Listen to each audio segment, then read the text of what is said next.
When me and my siblings were little, we would be going to the amusement park like once a year or twice a year sometimes.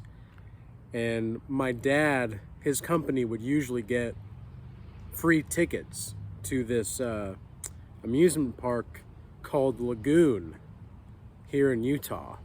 Some people might have heard of it, some people probably haven't. But it's got roller coasters and, rides and all of that kind of thing. And it was a good time. It was fun. And it was pretty cheap for my family because obviously my dad got the free tickets and all that. But my parents, I had never understood this growing up. They didn't want us to eat when we were at the amusement park because food was always expensive, right? You could get a hot dog or whatever. It'd be like $5 or $10 for a hot dog, or maybe 10 or 15 bucks for a cheeseburger. And that's not even including the fries or anything. And, thinking about this, I often thought, well, why is it the case that the same kind of food, the same kind of whatever, could be twice or three times as much at a place? Like, they just want more money. What is it? Well, it's not always about more money. It's about the value of what's there when you're there. Right? And this is kind of the way that life works with people. You might have a lot of value, but you might be in the wrong kind of environment. And you might be giving away your value where you could be worth more other places. And I think the best decision sometimes when you are in that position is to simply move on. Sometimes the best thing that you need to do for your life is just move on from people. I'm not saying that you should immediately just go off and ghost everybody or cut people off, but sometimes moving on and going ghost, depending on the situation, is going to be the best solution for you. A lot of people just aren't worth your time. They're just not worth keeping you, right? And it's not because these people are, malevolent maybe. It's just that they are operating from the intellectual mode of being where, if anybody watched my video from yesterday, you'll understand what I'm saying here. The intellectual mode of being, they're stuck in their thoughts. And so all they have to think about is thoughts. And they don't know how to actually just be in the world. People ask me sometimes, well, how do I just be? Like, what's the purpose of meditation? What's the purpose of prayer? How do I just be? It's like, well, being isn't something you need to think about. That's where you're going wrong, number one. Just being means that you are existing as you are meant to be existing. And what that means is like you're existing as exactly who you are in this moment. You don't need to think about being who you are. You just are, right?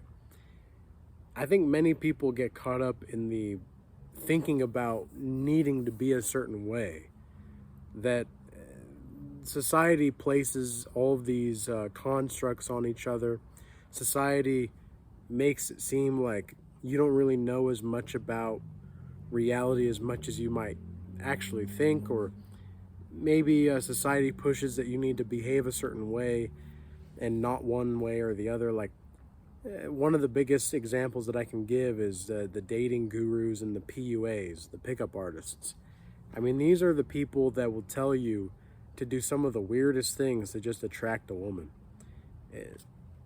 Just thinking about it makes you want to just like gouge your eyes out, man. Excuse me. I still have a little bit of a cough from this cold that I think it was actually the flu, but practically speaking, it was the flu, but it was a spiritual attack.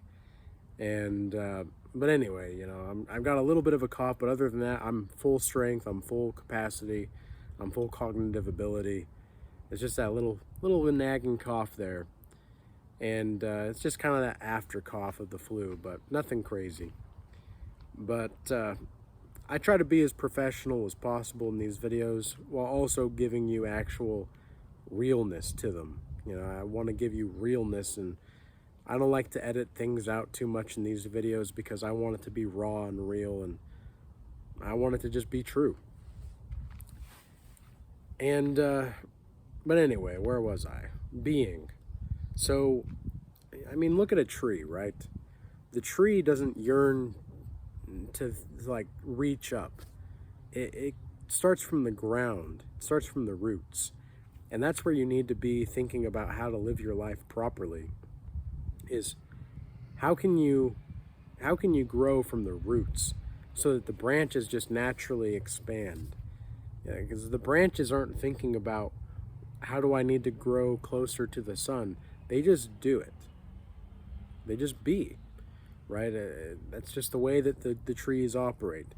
It's better to be more like a tree that is planted in one spot, that knows how to grow and knows its value, than trying to be like planting a tree and then lifting it up and moving it over here to see if that dirt works or that dirt works or that dirt works. You end up killing the tree in the process. There's a good quote by Henry David Thoreau, who's not my most favorite person, but I agree with a lot of what he has to say. He says that in the same way that it's natural for a tree to grow, and if it's not natural, the tree won't grow, so too does man. And I think that this is one of the reasons why we're so disconnected from nature. You know, I love being outside doing these videos because I've had the flu and whatnot for the last few days. I've had to stay inside. I couldn't even really bear to go outside and just, you know, get the pollen or whatever, or just the breeze would, the slightest, you guys know when you're a little sick or something and you could just have that slightest breeze hit your nose or your mouth or whatever, and it's like almost like too much. It's too much outside world, you could say. It's like you could feel the toxins trying to just expand on what's there already. But anyway, so I like being outside. I like being in nature. It grounds me. And I started to watch a little bit of The Lord of the Rings last night.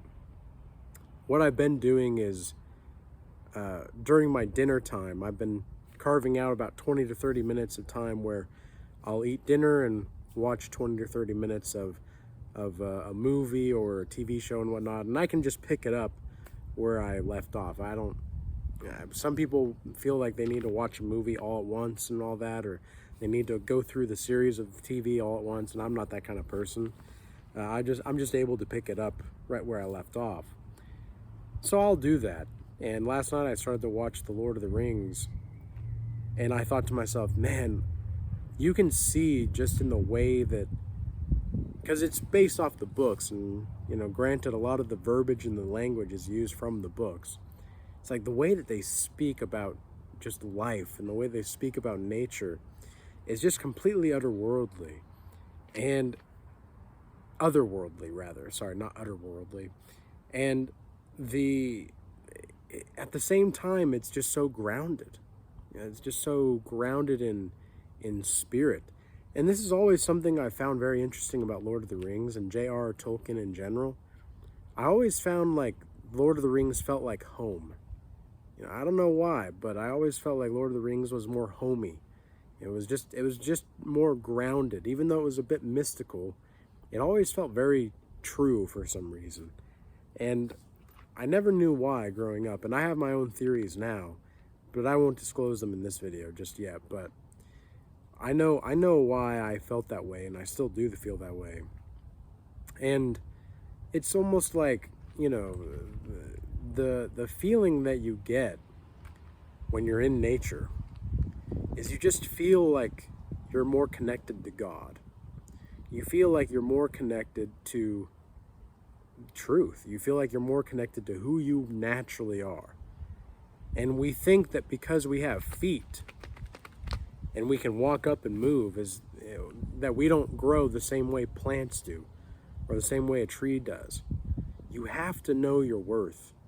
Okay, you have to know your worth. You're way more worthy. Like, you may be way more worthy of certain things than you might think.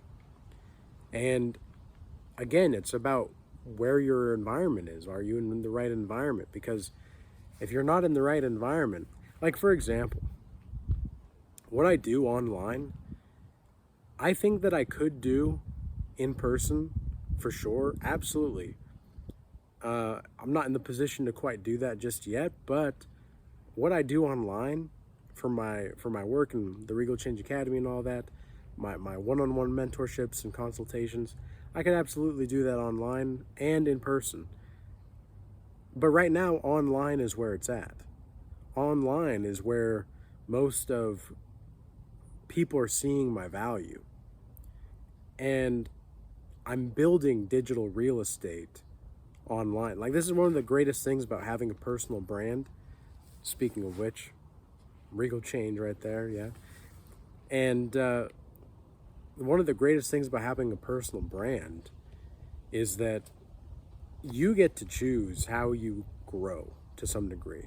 You don't always get to choose what you grow into, but you get to choose how you grow.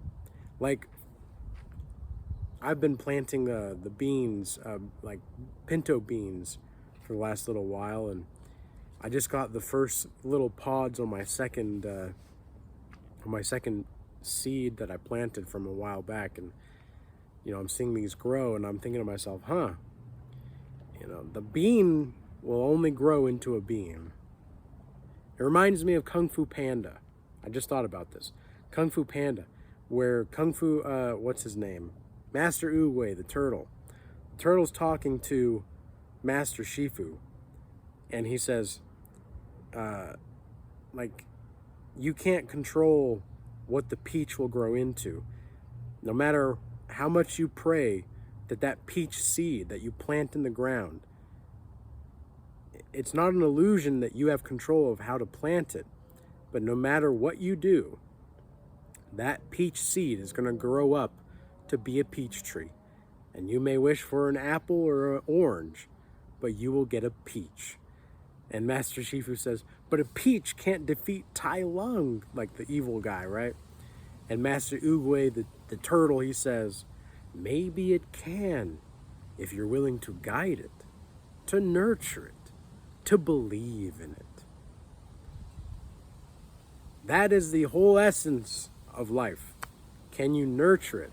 Can you guide it, yourself or other people? And can you believe in it?